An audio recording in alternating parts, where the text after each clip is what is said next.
সব জল্পনা কল্পনা অবসান ঘটিয়ে অবশেষে রিয়াল মাদ্রিদের সঙ্গে নিজের ভবিষ্যৎ নিশ্চিত করতে যাচ্ছেন ব্রাজিলিয়ান সুপারস্টার ভিনিসিয়াস জুনিয়র।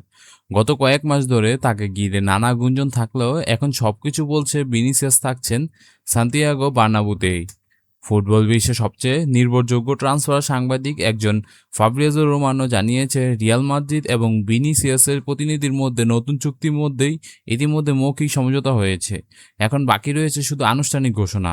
নতুন চুক্তি অনুযায়ী ভিনিসিয়াস বাৎসরিক আয় প্রায় ৩০ মিলিয়ন ইউরো পর্যন্ত পৌঁছাতে পারে।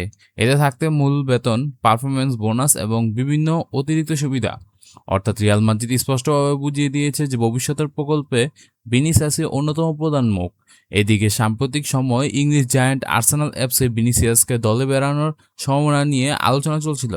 বিভিন্ন আন্তর্জাতিক গণমাধ্যম দাবি করা হয়েছিল আর্সেনাল এই ব্রাজিলিয়ান তারকাকে রেকর্ড বেতনের প্রস্তাব দিতে প্রস্তুত। তবে সব জল্পনা কল্পনারই ইতি টেনে ভিনিসিয়াস নিজেই রিয়াল মাদ্রিদে থাকার ইচ্ছা প্রকাশ করেছেন। বর্তমানে ভিনিসিয়াসের চুক্তির মেয়াদ রয়েছে ২০২৭ সালের জুন পর্যন্ত। তবে নতুন পরিকল্পনা অনুযায়ী সেই চুক্তি আরও ৪ বছর বাড়িয়ে ২০৩১ সাল পর্যন্ত করতে চায় রিয়াল মাদ্রিদ। দুই পক্ষের মধ্যে থাকা ছোটখাটো কিছু বিষয় চূড়ান্ত হলে আনুষ্ঠানিকভাবেই নতুন চুক্তির ঘোষণা দেওয়া হবে। রিয়াল মাদ্রিদের ভেতরে ভিনিসিয়াসকে ধরে রাখার ব্যাপারে রয়েছে প্রবল আগ্রহ। ক্লাবের কোচ জোসে মরিনো ব্যক্তিগতভাবে ভিনিসিয়াসকে ক্লাবে থেকে যাওয়ার জন্য উৎসাহিত করছে বলেও জানা গেছে। তার বিশ্বাস, আগামী কয়েক বছর রিয়াল আক্রমণের অন্যতম বড় ভরসা হয়ে যাবেন এই ব্রাজিলিয়ান উইঙ্গার। মাত্র কয়েক বছর ভিনিসিয়াস নিজেকে বিশ্বের অন্যতম সেরা ফুটবলার হিসেবে প্রতিষ্ঠিত করেছেন। তার গতি, ড্রিবলিং, গোল করা দক্ষতা এবং বড় ম্যাচ অসাধারণ পারফরম্যান্স করে তাকে রিয়াল মাদ্রিদে অপরিহার্য খেলোয়াড় পরিণত করেছে। তাই ক্লাব কর্তৃপক্ষ কোনোভাবেই তাকে হারানোর ঝুঁকি নিতে চায় না। সব মিলিয়ে বলা যায় যে ভিনিসিয়াস জুনিয়র ভবিষ্যতে এখনও প্রায় নিশ্চিত। তিনি রিয়াল মাদ্রিদ জার্সিতে আরও দীর্ঘ সময় মাঠ মাতাবেন।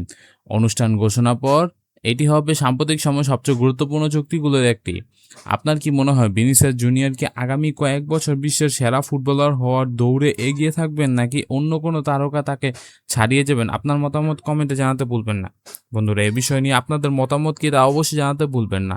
এই ছিল ভিনিসিয়াস নিয়ে খবরটি। বন্ধুরা, ট্রান্সফার মার্কেটে এই ছিল গুঞ্জন, ভিনিসিয়াস কি আসলে কি আর্সেনাল যাওয়ার কথা ছিল, নাকি রিয়াল মাদ্রিদে থেকে যাবে ২০৩১ সাল পর্যন্ত। তো ৪ বছর চুক্তি বাড়িয়ে রিয়াল মাদ্রিদে থেকে গেল ভিনিসিয়াস জুনিয়র। এটি আপাতত মৌখিকভাবে করা হয়েছে, আনুষ্ঠানিকভাবে কোনো ঘোষণা দেওয়া হয়নি। অবশ্যই দিয়ে দিবে ঘোষণা। তো ভিনিসিয়াস থাকছে ২০৩১ সাল পর্যন্ত। দেখা হবে নতুন কোনো ভিডিওতে, নতুন কোনো টপিকে। সে পর্যন্ত ভালো থাকবে। Take care. আল্লাহ হাফেজ।